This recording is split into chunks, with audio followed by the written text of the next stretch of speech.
एक बार फिर से स्वागत है और अब हम दिखाते हैं आपको लोकसभा के अध्यक्ष मीरा कुमार ने 15वीं लोकसभा पे संसद पे क्या कहा। मेरी कामना है कि हमारे हिमालय के तुंग शिखरों से भी ऊंची हो। इस पवित्र संस्था की संवेदना और भावना हिंद महासागर से भी गहरी हो। पिछले 5 वर्षों में मेरा प्रत्येक सदस्य से आपसी सौहार्द का एक स्नेहसिक्त रिश्ता बना है। आज विदा की वेला में मैं आपके स्वस्थ और सुदीर्घ जीवन की कामना करती हूँ। अपनी कविता की 2 पंक्तियां हैं। होने दो घनघोर गर्जना, होने दो घनघोर गर्जना, तूफानों को आने दो। जन्म की नहीं कर्म की करो अर्चना, बाकी सब जाने दो। मेरे लिए यह अत्यंत गौरव की बात है कि 3 जून 2009 को सभा ने सर्वसम्मति से मेरा चयन करके मुझे लोकसभा की प्रथम महिला अध्यक्ष बनने का सम्मान प्रदान किया। संविधान की गरिमा सदैव बनाए रखने का, अपने सम्मानित पूर्ववर्तियों द्वारा स्थापित नियमों और परिपाटियों के आधार पर निष्पक्षता से सभा का संचालन करने का गंभीर दायित्व मुझ पर था, जिसका मैंने अपने सामर्थ्य अनुसार सदन के अंदर और बाहर हमेशा ध्यान रखा। और कई सांसद भावुक हुए। वैसे लगातार इस जो लोकसभा में एक अचीवमेंट जिसको मैं 3 महिला अध्यक्ष महिला विपक्ष और सोनिया गांधी जी चेयरपर्सन यूपीए की तीनों जी। फिर भी महिला बिल पास नहीं हुआ जी। महिला बिल भी पास लोकसभा से नहीं, राज्यसभा तो हो गया पास जी। लोकसभा से ये जो स्थिति है, अब आप इसको, अब वैसे इन्होंने बहुत अच्छा बोला है और मुझे लगता है कि ये अपने आप में काफी दिखाने वाला है, मानने वाला है और चीजों को जी देखना चाहिए उसके। जी उपेंद्र जी, नहीं, जो आखिर में जो स्पीकर ने कहा उससे, क्योंकि जो खामियां हैं जो थी उससे आगे बढ़ना होगा। सही कहा, स्पीकर ने तो अपना दायित्व स्पीकर ने तो अपना दायित्व निभाया। स्पीकर पर कोई उंगली नहीं उठा सकता कि स्पीकर ने किसी के साथ पक्षपात किया हो जी।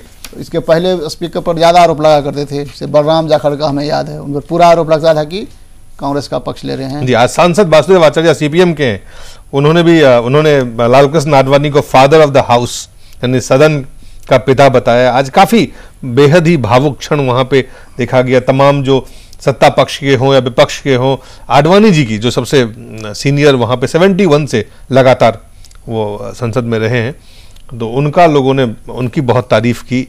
तो जाते जाते जो ये आपसी तालमेल या आपसी शिष्टाचार जिसे कहते हैं, वो कुछ बेहतर संदेश देता है कि आने वाला जो समय है उसमें खास करके इन शब्दों का कुछ असर होगा जो जाते जाते सदस्य कह रहे थे, चाहे अध्यक्ष ने कहा हो, चाहे नेता प्रतिपक्ष ने कहा हो, चाहे अन्य सदस्यों ने कहा हो। एक दूसरे के प्रति जो सम्मान दिखा रहे हैं, वो सम्मान भाव हमेशा बना रहना चाहिए जी। और जब राजनीति कर रहे हो तो तब भी एक दूसरे के जो स्टैंड है उसको पूरी तरह से खारिज करने की कोशिश नहीं करनी चाहिए, उसको एकोमोडेट करने की कोशिश करनी चाहिए। जितना संभव है उतना एकोमोडेट अगर करने की प्रवृत्ति रहे विपक्ष में भी और सत्ता पक्ष में भी, तब इस तरह की बहुत सारी जो घटनाएं घटी हैं वो नहीं घटेगी।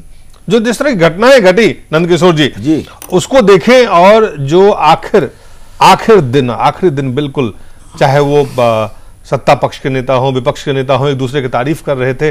और कुछ जो अध्यक्ष कह रहे, आपने सुना मीरा कुमार को जो बात उन्होंने, तो कुल मिलाकर के कुछ संदेश संकेत हैं देश के लिए। मैं कह रहा हूँ आज का जो 1-1.5 घंटे आखिरी वाला था, काश ये रोज हो, इस देश में संवाद रहे, एक दूसरे के प्रति सम्मान रहे, तो सद्भावना अपने आप आएगी। लोकतंत्र के अंदर कोई पक्ष विपक्ष का मतलब दुश्मन नहीं होना चाहिए। एक दूसरे को मिलकर इस देश के लोकतंत्र को मजबूत करना और 125 करोड़ लोगों की भलाई के लिए सोचना, अगर इसके ऊपर हम सोचना प्रारंभ कर दें तो कुछ हमारे यहाँ जो शब्द ऐसे आ गए हैं हमारे देश के जो नहीं हैं, वो इस देश में जो माहौल खराब करते हैं, जो सो कॉल्ड धर्मनिरपेक्षता के ऊपर जब बात होती है, सांप्रदायिकता पे होता है, इस देश के शब्द ही नहीं है। उनके ऊपर बिना मतलब की बहस होती है। बहस ये होनी चाहिए कि गरीब को कैसे अधिक से अधिक इस देश के संसाधनों में उसका हिस्सा मिले, उसको भी सम्मान मिले। इनके ऊपर मैं समझता हूँ सहमति बनाना कोई मुश्किल काम नहीं है। और आज जो अच्छे माहौल में 15वीं संसद जहाँ समापन की ओर गई है, 16वीं संसद इस देश के भविष्य को बहुत संवारेगी, मिलकर चलेगी और आगे बढ़ेगी। भारत का भविष्य चलिए कुल मिला करके धर्मानी साहब से शुरुआत करते हैं बहुत कम शब्दों में। 15वीं लोकसभा को अगर आप ये माने कि आने वाले दिनों के लिए इसमें से कुछ बेहतर संदेश होंगे। देखिए, जो अंतिम जो भी बात हो रही थी, मुझे लगता है कि इसी प्रकार का अगर वातावरण जो आखिरी के 2 घंटों में रहा वो इंस्पायर करे। और जो बात बार बार आ रही है कि अडवाणी जी को ये कहा और बड़ा भावुक क्षण था। आप अगर देखें पहले तो नरसिम्हा राव पब्लिकली विपक्ष के नेता अटल बिहारी वाजपेयी को अपना राजनीतिक गुरु कहते थे और कहते रहे और पूरा सम्मान देते रहे। उन्होंने कहीं छुपाया नहीं।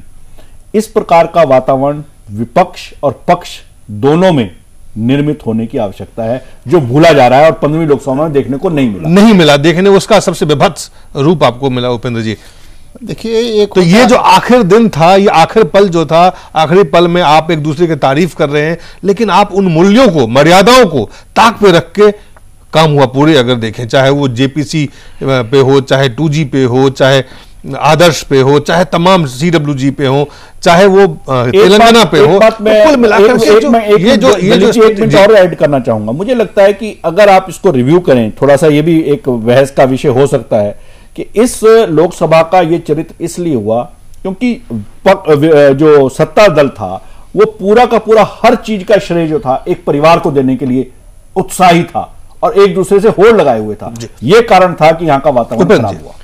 इसका वातावरण खराब होने का एक कारण ये भी है कि जब एक होता है लीडर ऑफ द हाउस, तो पहले तो leader of the house Pranab दा थे, क्योंकि लीडर ऑफ द हाउस होता है उसकी बहुत बड़ी भूमिका होती है। आमतौर पर जो प्रधानमंत्री होता है वह लीडर ऑफ द हाउस होता है। इसमें है कि प्रधानमंत्री लीडर ऑफ द हाउस नहीं थे। लीडर ऑफ द हाउस पहले प्रणब मुखर्जी थे, बाद में सिंधिया बने जी। तो और प्रधानमंत्री हैं ही, अगर नहीं है फिर भी मान लीजिए कि वही, और दूसरी तरफ सोनिया गांधी। हाँ, तो ये जो प्रधानमंत्री हैं ये पॉलिटिशियन नहीं है। अगर पॉलिटिकल प्रधानमंत्री नहीं होगा, ब्यूरोक्रेटिक प्रधानमंत्री होगा तो ब्यूरोक्रेटिक तरीके से चलाने की कोशिश करेगा।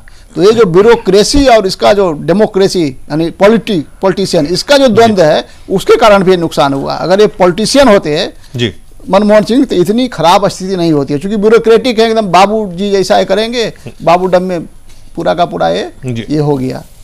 अदरवाइज कुल मिला करके अगर तो आप 3 चीजों पर चाहे बहस के रूप में देखें, चाहे कानून के बनाने के तरफ देखें और चाहे बाधित रहने के कारण देखें, 15वीं लोकसभा से हमें कुछ क्या आखिर जो संदेश जिसे कहते क्या मिला है?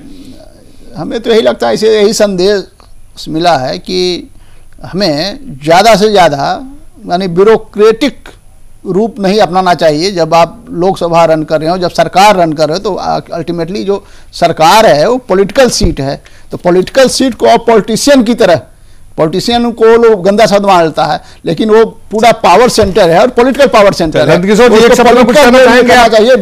लोकसभा पे 15वीं लोकसभा का मैं समझता हूँ दोनों मेरे जो साथी कह रहे हैं, सच्चाई है कि प्रधानमंत्री जो है वो चीफ एग्जीक्यूटिव है और वो असर्टिव होना चाहिए, वो अपने आप में संपूर्णता की ओर हो कि वो निर्णय लेने की क्षमता होनी। निर्णय लेने के लिए दूसरे की तरफ ताकते रहोगे तो आप निर्णय नहीं ले सकते। बहुत बड़ा देश है, विषम परिस्थितियां हैं, उसके अंदर सक्षम प्रधानमंत्री हो जो निर्णय लेने में हिचके ना। चलिए, और इसके बावजूद भी कई सारे, मुझे लगता है वो खाद्य सुरक्षा हो, संवाद, चाहे खाद्य सुरक्षा हो, चाहे लैंड एक्विजिशन हो, चाहे लोकपाल हो, चाहे बलात्कार के खिलाफ कानून हो, कई सारे कानून बने जैसे आप ऐतिहासिक कानून जरूर कहेंगे, लेकिन ये तब ऐतिहासिक होगा जब इसका फायदा आम लोगों तक पहुंचेगा। फिलहाल 16वीं लोकसभा का इंतजार रहेगा, लेकिन उसके लिए आप किसके लिए वोट करते हैं ये सबसे अहम बात होगी। आप सबका बहुत बहुत धन्यवाद।